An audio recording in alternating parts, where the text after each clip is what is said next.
Uşaq günah dalıcan gedir, cibinə də pul qoyuruq ki, olduq mehriban validi. Uşaq günah eləməyə gedir, maşını da tuturuq onun üçün, taksi də tuturuq onun üçün, cibinə də pul qoyuruq. Belə bir dənə ən maksimal, yəni öz boynumuzdan sanki ya, özümüzü anlatmaq üçün bir dənə bir şey düşünürük.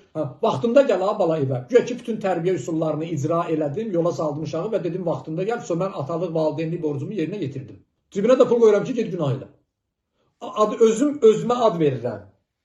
Mən yaxşı valideynəm. Görürsən, qoymadım uşaq dostlarından dala qalsın. Hansı dostlarımdan? Quran deyir, qiyamətdə deyəcək ki, ey kaş ləm ətdəxil filanən xəlila.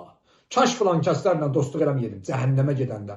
Orada sonra uşaq elə valideyni də lənətləyəcək dostlarında. Quran ayəsidir ya. Quran ayəsidir. Deyir, ləm ətdəxil filanən xəlila.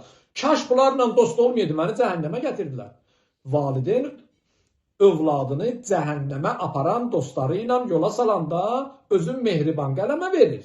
Çünki cibinə pul da qoyur. Elə bilir ki, məsələn, valideynlik borcunu yerinə yetirdi.